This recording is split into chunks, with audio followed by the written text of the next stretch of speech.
at the center of an atom.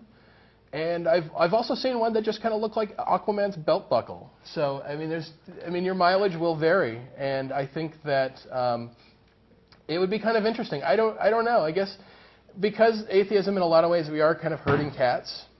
I'm also a percussionist apparently. I think because we have that, you'd have to ask the individual atheist what they want to put on their headstone. You know, what do you want on your tombstone? And I think that it's up to the individual. I guess if they had sort of a standard one, maybe some sort of an A, less Aquaman-esque, maybe. Who knows? Do you have any? Well, what do you want on your headstone? I actually want to have my body donated to science, so I'm not going to have a headstone. Oh, not even like one where they just like bury like one of your shoes? No, or something? they're just going to dissect me. That's pretty much it. Yeah, I could give my body to laboratory science. I guess I just don't want to be the one that's in like a junior high health class, the skeleton in there, because I really don't want to have my legacy be that my hand is currently put into my pelvis all the time. Yeah. I don't know. It's just, you know, that's weird because people forget that's like a real person. And they actually get over how morbid and creepy it actually is that you're playing with a corpse and giggling. He died as he lived. With his hand in his crotch. I totally agree with you on that. I'm going to go for cremation myself. Yeah. Oh, that's an interesting question, though, Shane. Thanks for bringing it up, because the issue of atheists in the military is a complex and somewhat strange one with a lot of different aspects to it, and it's definitely worth discussing. I'm sure we'll end up doing an episode on it at some point in the future. Yeah, I mean, how do you handle questions of death and things like that? Oh, and all kinds of other issues that come up with atheists in the military. It's a... Yeah, there's a lot of discrimination. I don't think a lot of people talk about that. Atheists, I mean, there was an atheist who actually had to be brought home because of the discrimination that he faced. He faced a lot of people giving him crap. One of his commanding officers broke up an atheist meeting of him and other servicemen. I mean, it's really shameful that we should really get to the point where this becomes a non-issue. Yeah. If really, I say, what kind of society do we want to build? Do we want to build an atheist world or atheist society? It's like, no, we want to have a secular society. Right. Or a lot of these things either become just non-issues. Like a really good example, I don't know if you've paid attention to the UK election for Prime Minister, that the different leaders of the parties actually debated out different issues about you know, topics that British people cared about in that election. And the leader of the Liberal Democrat Party, Nick Clegg, is an atheist, and it was a total non-issue in that campaign.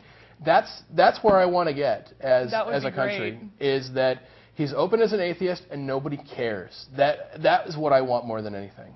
Right. That would be awesome. Shane, thank you so much for calling. Did you have anything else to add or any other questions or thoughts to share with us? No, I just wanted to say that I heard you had a good time at prom last night. I did. I had a great time at prom. I went to prom as a 30-year-old. It was quite an experience. Yeah, Libby is a narc. Talk to you later. Thanks, All right, Shane. thank Bye. It's my buddy Shane. All right. Anyway, back to Family Guy. Family Guy. So, Brian comes out as an atheist. Teenage daughter Meg has recently discovered fundamentalist Christianity thanks to our friend Kirk Cameron. Always a doorway into higher thinking. Into something. Yeah. And Meg goes on a quest to convert Brian from atheism to fundamentalist Christianity. And they have a bit of a back and forth about this, and Meg finally decides that her safest bet in securing her family's status in the town as a holy religious is to go to the local news station and tell them that there's an atheist in the town, and they run a big scary news report. There's a little graphic of Brian with a caption under it that says, "Worse than Hitler." Indeed. And it's kind of, you know, it's obviously intended to be a satirical representation of the people who do freak out about having atheists in their community. It's actually pretty funny in that respect, which I don't normally find Family Guy funny, so it's really saying something for me to say that. Anyway, the townspeople begin to harass Brian. They're all over him. They chase him down the road, throwing rocks at him, and he's basically banned from doing business in the town's shops. Brian decides that the only way he can live normally in this town again is to pretend as if he is actually still, as if he is religious. And so he begins to try to trick Meg into thinking that he's religious. And we actually have an incoming email. What have While we I got? am From preparing David in my Redmond. email here from David in Redmond, it's probably a good time to mention that you can go to askanatheist.tv and fill in a little email form there, and it'll be sent right to us. We are a live show, so we can answer your email question on the air while we're here. So David says, have you, as an atheist, ever gotten into an argument with someone that identifies themselves as an agnostic? Could you explain the difference between atheism and agnosticism? That's a fantastic question, David. Yeah. Thanks for asking it. Yeah, I have.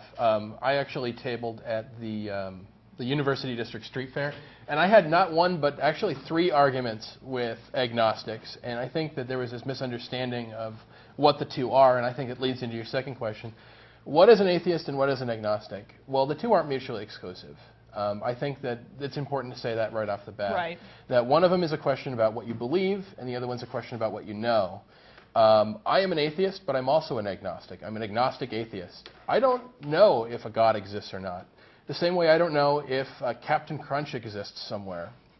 Except for on a cereal box. Except on a cereal box. As an actual living being, I don't think that Captain Crunch exists, or leprechauns, or the jury's out on Count Chocula, but I think that for the most part he's not real either. That's the thing, is I don't believe in gods. I don't know whether there's a God or not, but I think it is so unlikely that I'm going to describe myself as an atheist, that I don't have any belief. And I guess the way I describe it is, the question is, do you believe in gods? And if you say yes, you're a theist. Any other question, including I don't know, you're an atheist. I think that agnostic became sort of diet atheist in the same way that spiritual, like we said, sort of became diet religious. Basically, they think, I would say that the real question is, do you think that belief in a God versus belief that God probably doesn't exist, do you think that's a 50-50? Or do you think that it's, well, until there's evidence, we hold out on that?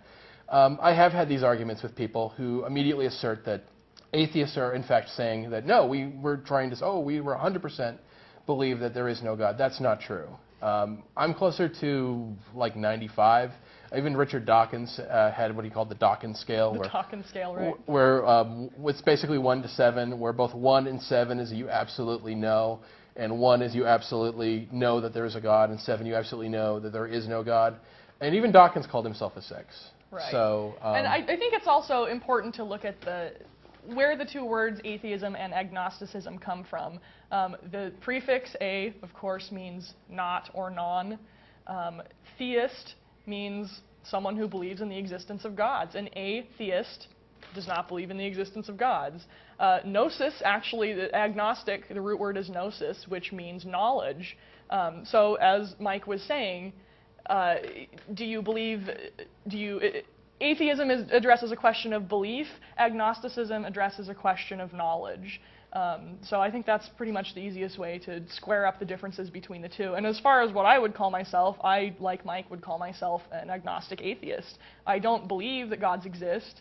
I don't know whether they exist or not, but I don't believe they do because the evidence, to me, seems to point toward non-existence. Yeah, so. I think it's interesting too. I don't think that most atheists would say they know there is no God. I mean, sure, there's some that do, but I've never met one, at least not with 100%. But I've met plenty of religious believers who say, I absolutely know, and there's nothing you can do to change my mind. That's why I always find the charge that we're closed-minded really falls short of being true. Or it's also a bit of a projection, I think. And as for whether I've ever had an argument with one, I don't think I've ever had an argument with a person who called themselves agnostic and wanted to debate the point. I've had discussions, for sure, with people about the definition of atheism and agnosticism and where the line may be drawn and how myself and the person I was talking with described themselves. I usually tend to keep most of my debates, if you will, friendly and in the realm of discussion rather than argument. We'll see if that persists, though. Yeah, I think also, though, it's worth mentioning that that it also plays into this idea that there is something inherently negative about the word atheist. I mean, even people who were very, I guess you could say, anti-theist, even around the turn of the century, somebody like, say, Clarence Darrow, he called himself an agnostic. Robert Ingersoll called himself an agnostic. I think it was just then that people just didn't want to say the A word. And even when I had to admit